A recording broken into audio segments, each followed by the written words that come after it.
She didn't even look up from her plate when she said it. You know, my son used to eat so much better before he married you. The table went silent. Not the comfortable kind of silence that falls between people who love each other. The sharp kind. The kind that has edges. My husband, David, froze mid-bite.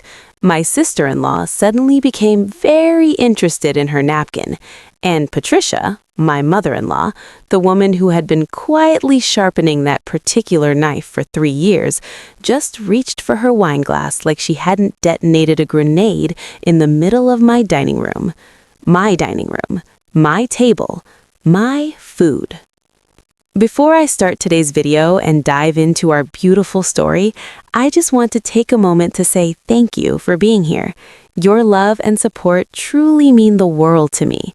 If you enjoy my storytelling and the kind of stories I create on this channel, please don't forget to like this video and subscribe to my channel, and share your thoughts in the comments. And also, do let me know in the comments from where are you listening from. I would love to know my audience and share a bond with you. Now, let's begin our story. I had been cooking since 6 a.m. The turkey had been brined for 2 days. I had called my own mother, twice, to get the sweet potato recipe exactly right.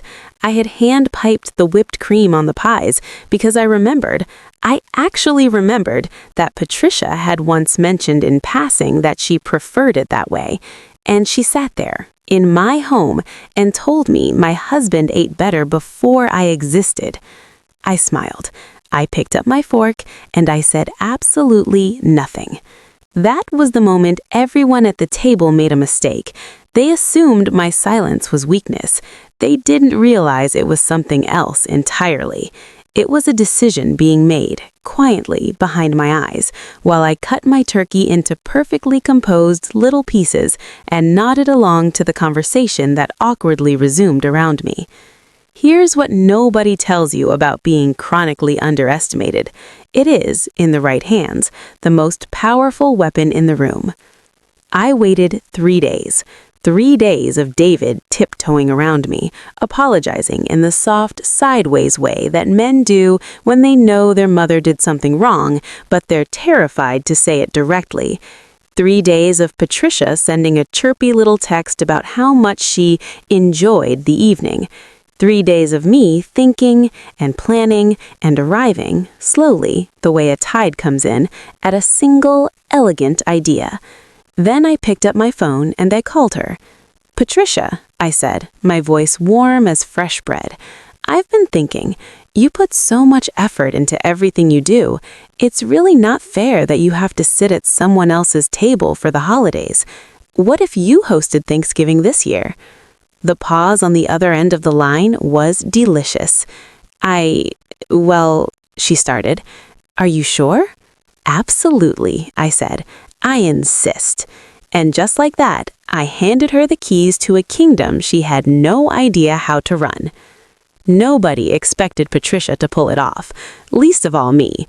I won't pretend I wasn't curious, maybe even a little smug, when David and I pulled into her driveway that November afternoon. I had worn something comfortable. I had brought a bottle of wine and a small bouquet of flowers because I was raised right, even when I didn't feel like it. And I had prepared myself, the way you prepare for turbulence on a flight, for an evening of dry stuffing and quiet tension. What I was not prepared for was the smell. It hit us the moment the door opened, warm and deep and layered, the kind of smell that doesn't come from a recipe, but from memory. Roasting garlic, brown butter, something sweet underneath it all, almost like cardamom. David stopped walking, actually stopped, one foot still on the porch, and looked at me with an expression I hadn't seen on his face in years. He looked like a little boy coming on. Patricia was in the kitchen, her hair pinned back, her good apron on, the linen one she only brought out for serious occasions. The table was set with her late mother's china. There were handwritten place cards. There were candles. And in the center of everything, golden and crackling and absurdly beautiful, was a turkey that had no business looking that good. I stood in the doorway of her kitchen and felt something shift inside me, something I hadn't planned for. She turned around and saw my face, and for the first time in 3 years, Patricia didn't look like my adversary. She looked like a woman who had been up since 5 a.m. trying to prove something. Not to me, I realized, but to herself. Dinner was extraordinary. Not perfect. The gravy was slightly thin, and she'd forgotten to put out the cranberry sauce until halfway through the meal, and we all pretended not to notice. But it was extraordinary in the way that effort is extraordinary, when you can taste the care in every bite. The conversation was warm. David laughed, really laughed, in that unguarded way he almost never does at family gatherings. His sister kicked her shoes off under the table. Someone told an embarrassing story about a family road trip from 1987, and the whole table dissolved. I watched Patricia at the head of her table, and I thought, she built this family, this warmth, this man I married who laughs like that. She built it all, from nothing, in a kitchen not so different from mine. And I had spent 3 years seeing only the walls she'd put up, never once wondering what she'd been protecting behind them. It was after dessert, when the others had migrated to the living room, and David was asleep in an armchair like a golden retriever, that Patricia and I ended up alone in the kitchen. She was washing a dish. I picked up a towel without being asked. We stood there for a moment, side by side, not speaking. Then she said, quietly, to the window above the sink, "I said something terrible to you last year." I kept drying the dish in my hands. "I've been saying terrible things to you for years. Small ones, the kind you can almost pretend weren't that bad." She paused.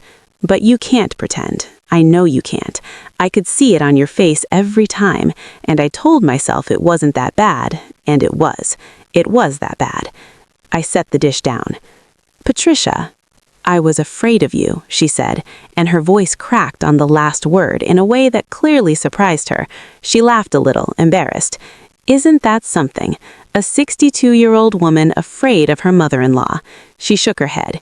"You came in and you loved him so completely, and I didn't know how to fit anymore, so I made myself feel better by making you feel smaller. And that is—" She stopped, steadied herself. "That is one of the things I'm most ashamed of." The kitchen was very quiet. I thought about everything I'd been carrying, the comments, the silences, the years of smiling when I wanted to scream. I thought about the story I had been telling myself, the villain, the victim, the score I was going to settle by watching her struggle. And then I thought about that smell when the door opened, the linen apron, the handwritten place cards, a woman who had gotten up at 5 a.m. not to defeat me, but to finally, maybe, deserve me. I put my hand over hers on the edge of the sink. I said, "Tell me about the cardamom and the sweet potatoes. Where did that come from?" She looked at me. Her eyes were glassy. "My mother," she said. "I want to know how she made them. I want to know everything she taught you." And Patricia, my mother-in-law, the woman I had been at war with for 3 years, let out a breath she seemed to have been holding for a very long time, and she began to talk. And that was the night I stopped trying to win and started trying to understand. There's a particular kind of quiet that exists in a kitchen late at night after a big meal, when most of the house has gone soft and drowsy, and the dishes are done and the candles have burned down to their last half-inch. It's not the absence of sound exactly. There's still the hum of the refrigerator, the occasional creak of the house settling, the muffled television from the other room where someone fell asleep watching football. It's more like the world has exhaled, like the day, having given everything it had, is finally allowed to rest. Patricia and I stayed in that kitchen for 2 hours. I know because I checked my phone once, not to look at messages, but because I genuinely couldn't believe how much time had passed. We had started with the sweet potatoes, with her mother's cardamom, with a small memory she offered carefully, like something she wasn't sure she was allowed to share. And then one memory became another, and somewhere along the way we stopped being 2 women standing awkwardly at a sink and became something I don't have a clean word for. Not friends yet, not quite family in the real sense of the word, the earned sense. but something that was reaching toward both of those things with both hands. She told me about growing up in a small house in rural Ohio, the third of 5 children, in a family where food was not abundant, but was always, somehow, made to feel like it was. Her mother, her name was Rosemary, and Patricia said it the way people say the names of the dead they still love, with a kind of reverence and a kind of ache living right next to each other, had a gift for making ordinary ingredients feel like ceremony. A chicken could become a feast.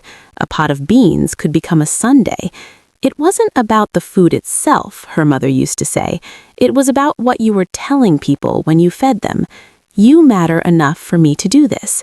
You matter enough for me to have thought about you before you even walked through the door. Patricia had internalized that her whole life, had built her entire identity as a mother and a woman around it.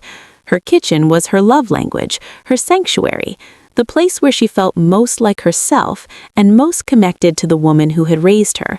And when David married me, when this new person arrived in her son's life and started feeding him and caring for him and building a home that she had no blueprint for, she hadn't felt replaced exactly.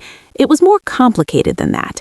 She had felt translated, like a book rewritten in a language she couldn't read. I used to drive home from your house, she said, her hands wrapped around a mug of tea that had long since gone cold, and I would sit in my car in my own driveway and feel like a stranger, like something had happened to the world and I'd missed the meeting where everyone else got the new instructions. I thought about that image for a long time. Patricia, who projects the confident, composed energy of a woman who has never been uncertain about anything, sitting alone in her car in her own driveway, feeling lost. It was so human, so specific, so completely different from the version of her I had constructed in my mind, all sharp edges and deliberate cruelty. "Why didn't you just—" I started, then stopped. "Talk to you?" She smiled, a little rueful. "Because I had already decided who you were, and once I'd decided, every nice thing you did felt like evidence that I was right to be suspicious, and every time you pulled back, because I had made you pull back, I told myself that proved it too." She shook her head slowly.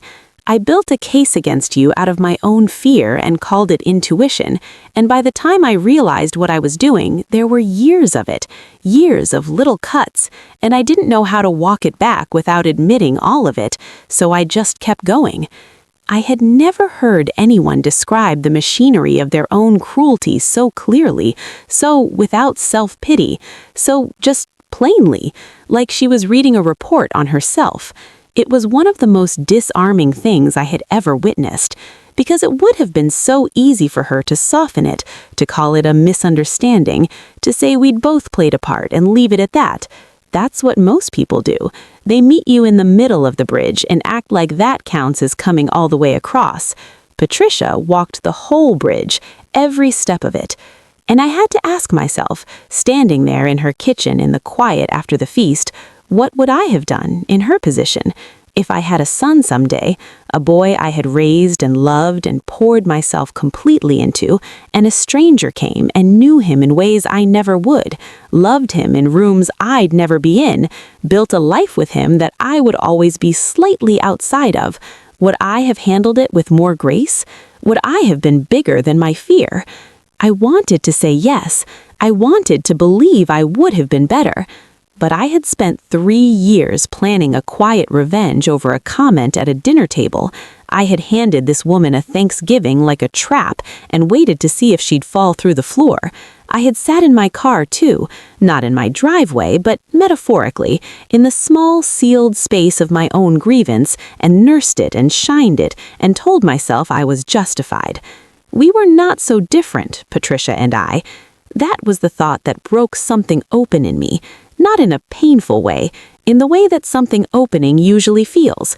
A little raw, a little cold, and then, suddenly, almost immediately, a relief so deep it feels like setting down something heavy you'd stopped noticing you were carrying. "I owe you an apology, too," I said. She looked up from her mug. "Not for the same things," I said, "but I came here tonight. I gave you this Thanksgiving, partly because I wanted to see what would happen. I told myself it was generous. It wasn't entirely generous. Part of it was, I paused. I wanted to watch you struggle, and when you didn't, when this was all, I gestured around her kitchen, at the remnants of the meal, at the beautiful, ordinary evidence of her effort, when this was all so clearly made with love, I felt ashamed of myself, because you deserved better than what I was bringing to this either. The silence between us was different now, softer, the kind of silence that isn't empty but full of two people deciding in real time what kind of relationship they actually want to have. "We're both idiots," Patricia said. I laughed, genuinely, startlingly, the kind of laugh that comes out before you can dress it up. "We really are." She smiled, and it was the first time I had ever seen her smile at me like that. Not the performative smile she used at holiday tables, the one that didn't reach her eyes, but a real one, tired and a little crooked and completely unguarded.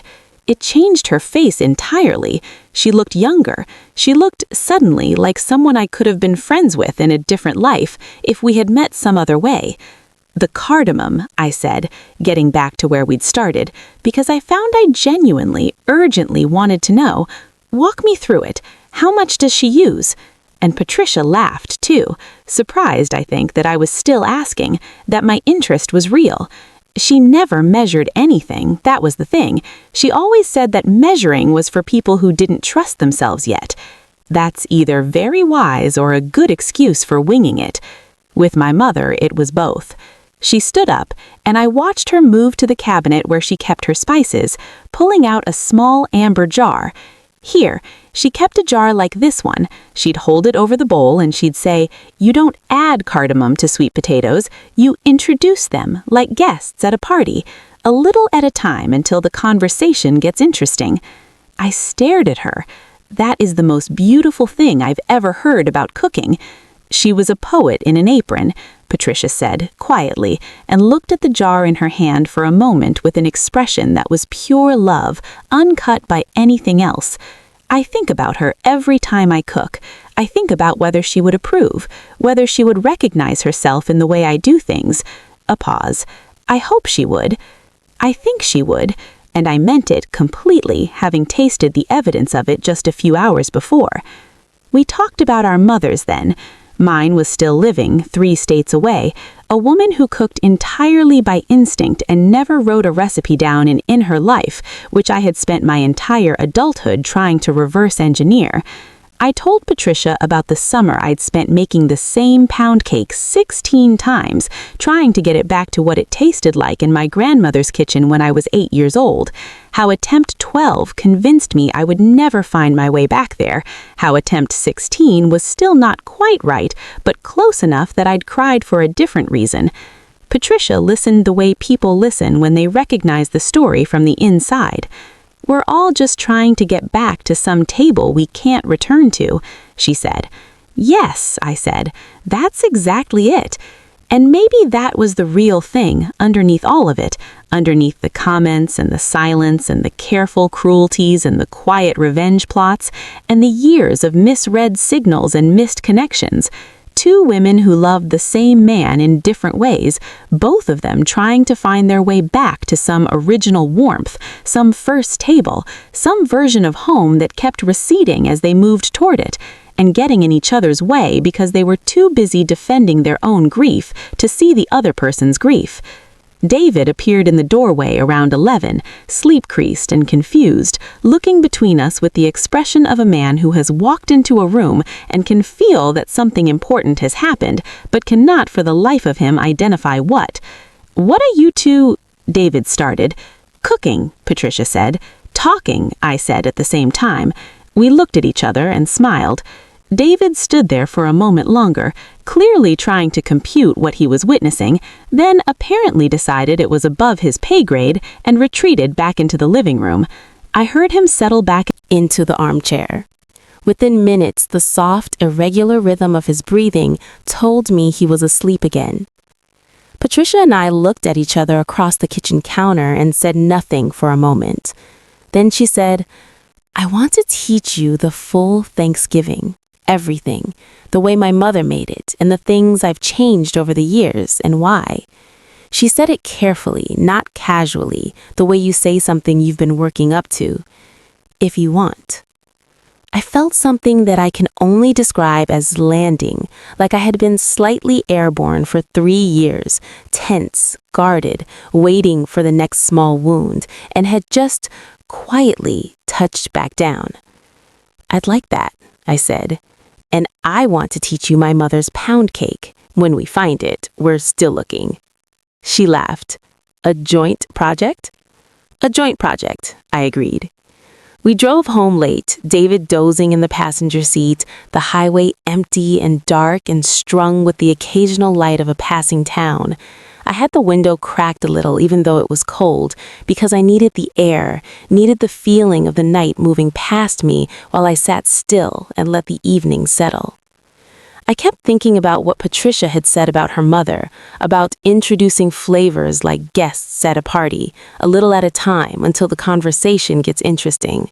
I thought about how that was true of most things if you let it be. People, trust, forgiveness. You don't pour them in all at once. You introduce them, carefully, with attention. You wait to see how the thing changes, whether the combination is working, whether something new and good is being made from elements that didn't obviously belong together. 3 years. 3 years of Thanksgivings and Christmases and birthdays and ordinary Sundays, all of them tinted by the low-grade tension of 2 women who had decided, without ever quite meaning to, that there wasn't enough room, that one of them would have to lose for the other to win, that love, a family's love, a son's love, a husband's love, was a finite thing that had to be rationed and protected and occasionally fought over. What a waste. What an enormous, ordinary, entirely preventable waste. But here's the thing about waste, and this took me a long time to learn, and I'm still learning it, and I suspect I will spend the rest of my life learning it. The fact that something was wasted doesn't mean it's gone forever. Time, yes. Specific Thanksgivings, specific easy moments that could have existed and didn't, those are gone. I won't pretend otherwise. But the relationship itself, the possible one, the one that existed in the future, that wasn't gone. It was just late, and late is not the same as never. Next Thanksgiving, we cooked together. Patricia arrived at my house at 7 a.m. with a bag of sweet potatoes and her mother's cardamom and a handwritten list of things she wanted to show me. I had the kitchen clean and ready and a pot of coffee already made, and when she walked in and saw that I had prepared for her, that I had thought about her arrival before she got there, the way you do for someone who matters, something passed across her face that I recognized because I had felt it myself the night she opened her door, and the smell hit me like a warm hand.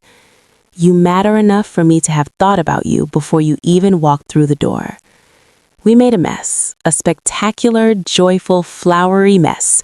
2 women talking over each other in a kitchen that was too small for both our opinions and all our equipment, disagreeing about oven temperatures and the correct amount of butter in the mashed potatoes, and whether the pie crust needed to rest longer, and laughing when things went sideways, and producing, at the end of it all, a Thanksgiving table that was neither hers nor mine, but ours.